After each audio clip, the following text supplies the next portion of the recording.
Pourquoi le Maroc veut dépasser la France? Et j'ai été choqué de voir à quel point le Maroc est en plein développement. Il y a des villes au Maroc, lorsque vous y êtes, vous avez l'impression d'être aux États-Unis ou à Paris. C'est que tu vois des routes, à quel point c'est propre. Lorsque tu vois les routes, à quel point c'est organisé, les feux sont là, tout est plat. C'est-à-dire que tu peux faire des centaines et des centaines de kilomètres sans que la voiture ne bascule comme ça parce que les routes sont plates. Tu peux pourquoi le Maroc a autant de belles routes? Pourquoi le Maroc n'a plus de problème d'électricité? Pourquoi le Maroc n'a plus de problème d'eau? Et pourquoi le Maroc est même devenu le concurrent numéro 1 de la France en Afrique? Parce qu'aujourd'hui, le Maroc tire des partenariats sud-sud avec la plupart des pays que je connais. Le Sénégal, la Côte d'Ivoire, la Guinée, le Burkina Faso, ils essayent de s'installer là, mais en faisant des partenariats sud-sud, des collaborations gagnant-gagnant, contrairement à des collaborations où l'autre prend tout ça et l'autre prend. ورجعنا لكم أصدقائي في فيديو جديد لذيذ ومفيد وجميل جدا. أصدقائي بلا ما نحرق لكم الحلقة، فيديو زوين بزاف يستحق المشاهدة، كننصحك تشوفوا حتى الآخر على بركة الله وخليونا نشوفوا الفيديو. Pourquoi le Maroc veut dépasser la France? Bonjour et bienvenue dans cette nouvelle vidéo. Ça fait 3 semaines que j'étais parti de chez moi. J'étais à l'aventure entre guillemets. J'étais au Maroc. Et j'ai été choqué de voir à quel point le Maroc est en plein développement. Il y a des villes au Maroc, lorsque vous y êtes, vous avez l'impression d'être aux États-Unis ou à Paris. C'est génial. Mais la question que je me suis posée en tant qu'Africain et passionné d'Afrique, c'est comment ça se fait que le Maroc, qui n'a pas de ressources naturelles, le Maroc qui est un pays aride où il pleut très rarement, qui est plein de déserts, arrive quand même à se développer et à être parmi les 5 pays les plus développés d'Afrique aujourd'hui et quasiment le 2e pays le plus touristique de toute l'Afrique. Quel est le plan? Comment ce développement-là est visible? Et quelle est la stratégie du Maroc pour pouvoir se hisser à ce niveau-là? Et pourquoi les autres pays d'Afrique noire ne suivent pas cette même stratégie, sachant qu'ils ont plus de ressources, plus de potentiel en termes de ressources naturelles que le Maroc? C'est pourquoi on dit que les ressources naturelles ne sont pas la clé du développement d'un pays, mais plutôt les ressources humaines. C'est exactement ce qu'on va essayer d'analyser dans cette vidéo. Si un jour vous êtes appelé à devenir président, ministre ou à la tête d'un de vos pays en Afrique, alors voici quelque chose qui pourra vraiment vous aider à essayer de faire évoluer votre pays. Et même dans la vie de tous les jours, il y a des trucs ici que je vais vous partager qui pourront vous servir et vous aider à carrément laisser la concurrence derrière. Alors pour le petit contexte, c'est que je voulais aller visiter le Maroc parce que j'ai un ami marocain qui est depuis pas mal de temps parce que son père est malade. Donc je voulais aller visiter le Maroc, mais pas comme mes autres voyages. Cette fois, je voulais visiter le Maroc en tant que vrai Marocain, c'est-à-dire me plonger dans l'écosystème du pays, visiter les quartiers pauvres, habiter dans des quartiers pauvres. Si tu veux savoir, j'étais dans un immeuble de 4 étages, sans ascenseur, canalisation un peu pourrie. Je vivais comme ça au quotidien. Le matin à 4 heures, on va à la mosquée. Ensuite, le matin, le petit-déj, on fait la queue comme tout le monde. J'ai vraiment vécu comme un vrai Marocain, comme un vrai local. Mais ce que j'ai vu en termes de développement, malgré cela, malgré que j'étais dans des quartiers populaires, m'a fasciné et ça m'a inspiré à vous faire une vidéo pour voir, entre guillemets, toute l'Afrique prendre ce système d'évolution ou ce système de développement. La preuve du développement du Maroc est fascinante. D'abord, on commence par les routes. Lorsqu'on m'a pris à l'aéroport en voiture pour venir directement à Salé, pour ceux qui connaissent, c'est juste à côté de Rabat. Lorsque tu vois des routes, à quel point c'est propre, lorsque tu vois les routes, à quel point c'est organisé, les feux sont là, tout est plat. C'est-à-dire que tu peux faire des centaines et des centaines de kilomètres sans que la voiture ne bascule comme ça parce que les routes sont plates. Tu peux prendre la voiture pour quitter de Rabat, par exemple, jusqu'à Agadir en voiture et tout est tracé. Malheureusement, pour beaucoup de pays africains, notamment les pays que moi j'ai fait, lorsque tu es dans une voiture, c'est comme si tu étais dans un parc d'attractions. Il n'y a pas de route. Et quand il n'y a pas de route, ça veut dire qu'il n'y a pas de transport. Et quand il n'y a pas de transport, forcément, c'est difficile de se déplacer d'un pays à un autre. Donc, d'abord les routes. Au-delà des routes, ils ont développé les moyens aériens. Dans un même pays en Afrique, c'est quand même étonnant. Je vous dis ça parce que oui, ça existe dans d'autres pays développés. Mais pour l'Afrique, moi, ça me fascine. Dans le même pays, vous pouvez prendre l'avion de Rabat pour Agadir, vous pouvez prendre l'avion de Casablanca pour Marrakech, des trucs comme ça, ainsi de suite. Donc ça, c'est fascinant. Je trouve ça incroyable parce que ça permet aux gens de bouger facilement. Et quand ça bouge, ça fait tourner l'économie, ça fait tourner le commerce. Voici un point très important pour le développement. Lorsque je quitte les routes, je vais attaquer un point très basique, mais très important pour énormément de pays d'Afrique aujourd'hui, c'est l'électricité. Ou même, je pourrais rajouter l'eau.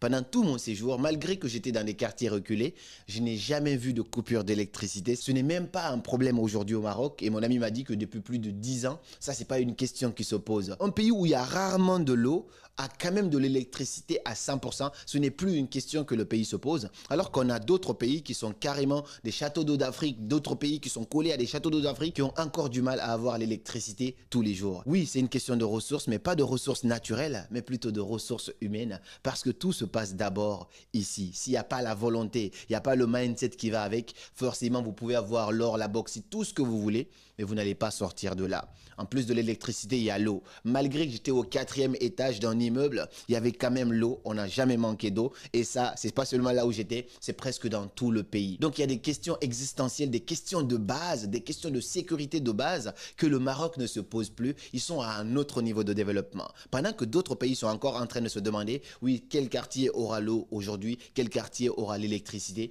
ils ont carrément dépassé ce niveau-là. Et pour résoudre ça, il y a une chose que j'ai compris. Dans d'autres pays, quand ils envoient des experts étrangers, les experts étrangers viennent avec tout leur groupe. Au Maroc, il y a un expert étranger qui vient, à la limite deux, et ensuite il va faire travailler les Marocains sur place. Donc non seulement il va moins payer de personnel qui viennent de l'étranger, mais en plus de ça, il va enseigner aux gens locaux comment on le fait. Ça fait que la prochaine fois, il n'aura pas besoin encore d'amener des Chinois ou des étrangers pour faire le même travail. Ça, c'est quelque chose de très important. Après l'eau et l'électricité, on peut parler du tourisme. Le Maroc aujourd'hui est le 2e pays le plus touristique d'Afrique. Je ne vais même pas développer ce point dans cette vidéo. Dans une prochaine vidéo, je vais parler de la stratégie du Maroc pour attirer les touristes, et c'est ce que tous les pays africains devraient faire parce qu'on a le potentiel qui va avec. En plus du tourisme, vous le savez mieux que moi, aujourd'hui en termes d'enseignement de système éducatif, le Maroc est l'un des pays d'Afrique les plus avancés en termes d'éducation. On connaît beaucoup de pays d'Afrique. Moi-même, j'ai rencontré pas mal d'étudiants. J'ai fait une conférence au Maroc. Il y avait des gens de toute l'Afrique, entre guillemets. Il y avait des Nigériens, il y avait des Congolais, il y avait des Guinéens, il y avait des Sénégalais, il y avait des Burkinabés.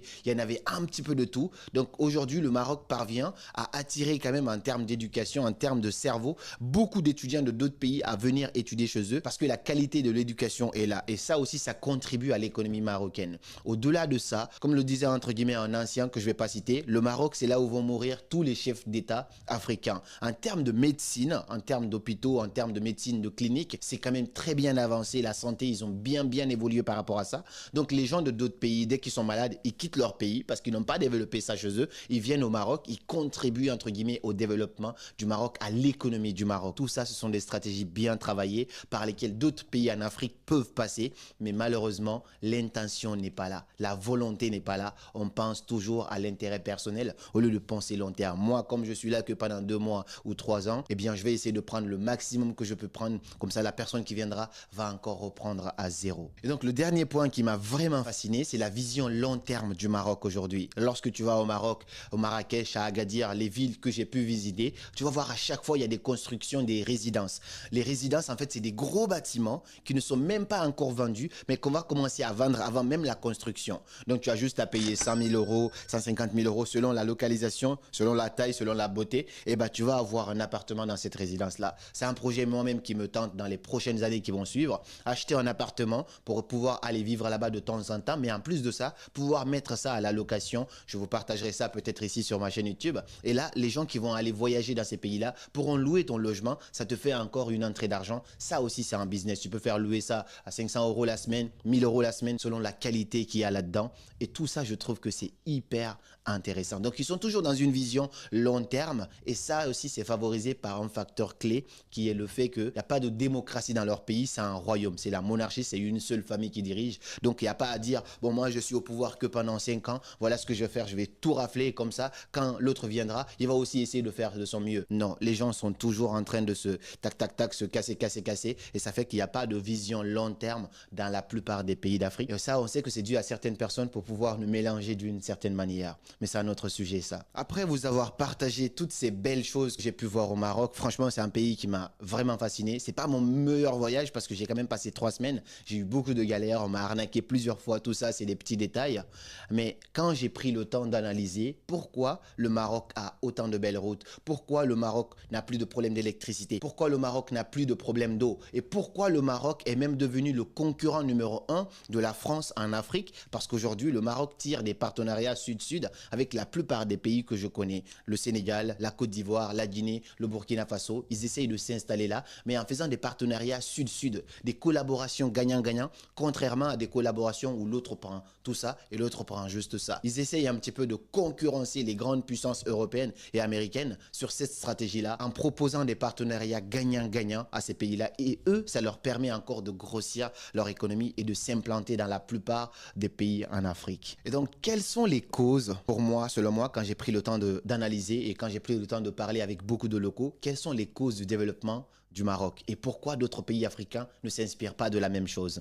La première cause du développement du Maroc, c'est la stabilité politique. La stabilité politique, c'est hyper important. Si moi, je sais, en tant qu'investisseur, en tant qu'apporteur de fonds, je sais que dans ce pays, aujourd'hui, ce président, il est là, mais à tout moment, lui, il peut quitter, quelqu'un d'autre peut venir à sa place, forcément, cela ne me rassure pas. En tant qu'Africain aujourd'hui, si tu me demandes d'investir dans certains pays en Afrique, forcément, je vais sélectionner ça par rapport à la stabilité politique du pays. Un pays où il y a tout le temps des mouvements, des coups d'État, forcément, lorsque je mets mon argent là-bas, c'est risqué pour moi parce qu'à tout moment, le président qui est là peut quitter, l'autre vient avec toute sa stratégie et il peut dire non, ça c'est toi qui as acheté, mais c'est pas pour toi, c'est pour nous l'État. Tout ça, c'est possible. Donc ça effraie un peu les investisseurs. Voir que le Maroc, c'est un royaume. On a le roi Hassan II qui quitte, qui donne le pouvoir à son fils Mohamed VI, ensuite Mohamed VI qui va partir, qui va donner un roi Hassan III, Mohamed VII, ainsi de suite. C'est une famille. Donc il y a des questions que eux, ils ne se posent plus. Le roi, il est respecté dans tout le pays. Partout où tu pars, entre guillemets, il y a sa photo qui est affichée, il n'y a pas un seul commerce où tu ne vois pas sa tête. Ça m'a fasciné d'ailleurs. Je demandais mais pourquoi?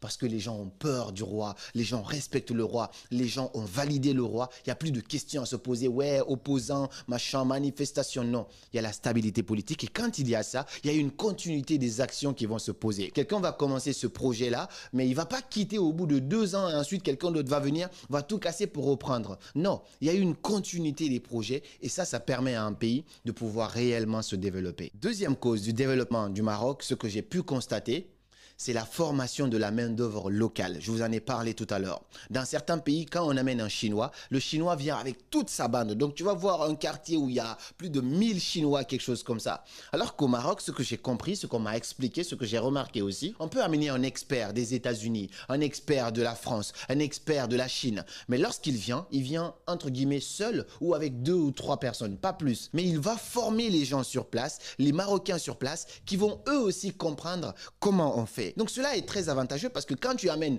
un Chinois et toute sa bande, tu vas les payer individuellement, tu vas les nourrir, tu vas les loger, donc tu vas enrichir cette personne-là et tout son pays. Par contre, si tu prends juste 1 ou 2 personnes qui a l'expertise, qui va venir travailler avec les gens locaux, non seulement toi, tu vas économiser de l'argent parce que tu n'as pas à payer 20 personnes, mais en plus de ça, tu vas former les propres Marocains que eux vont prendre le relais. Dès que ça doit se refaire, forcément, ils peuvent le refaire eux-mêmes. C'est par exemple la question des routes qui se pose dans beaucoup de pays en Afrique. Je te dis, il y a des pays en Afrique aujourd'hui, même dans la capitale, quand tu roules, c'est comme si tu étais dans un parc d'attractions. Mon ami m'a envoyé une vidéo la dernière fois, il était en train de rouler, c'est comme ça, à chaque fois. Et j'ai pas vu ça au Maroc, même quand j'ai fait des centaines de kilomètres pour aller jusqu'à Agadir en bus, j'ai pas vu ça. Les routes sont plates. Ça veut dire que lorsque les étrangers viennent, on les enseigne comment on fait, et ensuite, eux, maintenant, ils vont prendre le relais, ils vont aussi former d'autres personnes, mais la main-d'œuvre devient locale et ça forme la ressource humaine sur place. C'est pourquoi on dit que la clé du développement d'un pays, c'est la ressource humaine. C'est dans la tête, c'est former l'être humain. Plus tu sais, plus tu es. Et plus tu es, plus tu as. C'est ce que j'ai dit en conférence la dernière fois. Lorsque l'Afrique saura, l'Afrique sera. Et lorsque l'Afrique sera, l'Afrique aura. Voici le principe pour développer le continent. L'autre grande cause que j'ai pu constater pour le développement du Maroc, et je pense que tous les pays d'Afrique devraient s'inspirer de ce système-là, et même dans le dev perso, c'est un principe de base. N'importe qui veut transformer sa vie, n'importe qui veut réussir sa vie, doit appliquer ce principe. C'est un principe qui a été partagé par mon mentor Tony Robbins, que j'aurai la chance de rencontrer dans quelques jours en Allemagne. Ça va être un moment historique de ma vie, moi aussi. De la même manière que vous rêvez de rencontrer rencontré Karamo, c'est de cette même manière que moi aussi je rêve de rencontrer mon mentor, celui qui m'a inspiré à faire ce travail pendant des années encore et encore. Je veux le voir et je pense que je mettrai l'argent qu'il faut pour aller le voir en conférence au moins une fois. Et donc, ce principe, c'est quoi? C'est la modélisation. Tout ce qui a pu être fait ailleurs, alors peut être reproduit aussi ailleurs. Le principe est simple. Pour les humains, si quelqu'un a pu réaliser X chose, alors il suffit juste de prendre son temps, de s'inspirer de cette personne, d'analyser comment cette personne-là a fait pour pouvoir nous aussi reproduire la même chose. Et bien, la modélisation pour un pays, c'est pareil. Si un ministre me regarde aujourd'hui ou un président regarde cette vidéo, appliquez la modélisation dans votre pays. Vous n'avez pas de route, il n'y a pas de problème. Qui est le voisin ou qui a les bonnes routes? Allez-y voir cette personne. Qu'est-ce que vous avez fait pour avoir des bonnes routes? Comment vous avez fait? Analysez tout ça et appliquez la même chose chez vous. Ok, vous n'avez pas d'école, des grandes écoles, des grands instituts, ainsi de suite. Il n'y a pas de problème.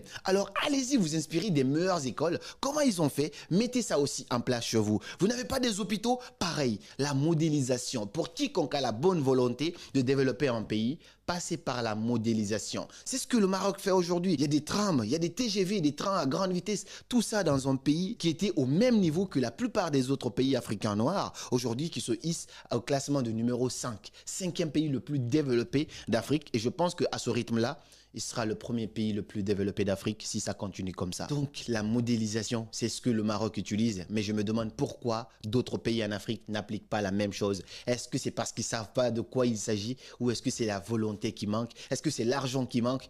Qu'est-ce qui les empêche de s'inspirer de ce qui a déjà marché ailleurs? Comment les autres ont fait? Et le dernier facteur clé de cette évolution, de ce développement du Maroc, c'est la vision long terme dont je vous ai parlé.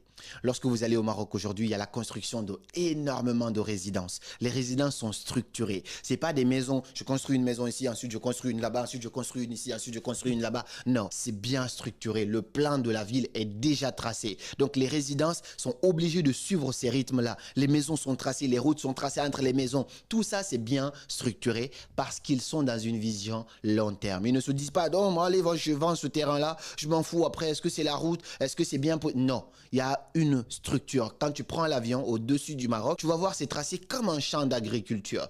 Tout est bien structuré et cela permet, entre guillemets, de suivre une continuité. Dans 5 ans, lorsque tu retournes encore dans ce pays, tu vas voir qu'ils ont évolué encore x10. C'est ce que je te dis pour finir cette vidéo. J'ai mon ami marocain qui me disait, à chaque fois qu'il quitte son pays, lorsqu'il met beaucoup de temps sans revenir, il trouve que beaucoup de choses ont changé. Moi aussi, je lui dis, à chaque fois que je quitte mon pays, lorsque je mets du temps à revenir, quand je viens, je trouve que beaucoup de choses ont changé. Mais à la différence, lui, les choses ont changé positivement, il ne reconnaît plus tellement ça a évolué. Et nous, les choses ont changé négativement, tellement les choses ne font que régresser. Portez l'amour de l'Afrique en vous, portez l'amour de votre pays en vous, portez l'amour du continent en vous. C'est seulement comme ça qu'on se fera respecter à l'international. Dans une prochaine vidéo, je vous parlerai, entre guillemets, du plan du Maroc pour devenir le 2e pays le plus touristique d'Afrique et comment toi aussi tu pourras faire pour attirer autant de monde dans ton pays. Je suis très curieux de savoir, est-ce que tu as déjà visité le Maroc? Qu'est-ce qui t'a fasciné le plus au Maroc? Si ce n'est pas encore fait, alors va visiter parce que quand on voyage, la première chose qu'on découvre au-delà du Maroc, des routes, ainsi de suite, c'est soi-même. Chaque voyage me permet d'évoluer, d'augmenter ma sagesse, ma maturité et d'avoir surtout de la gratitude parce que tu vois des choses à l'extérieur. Et si tu avais tendance à te plaindre, tu vas forcément beaucoup moins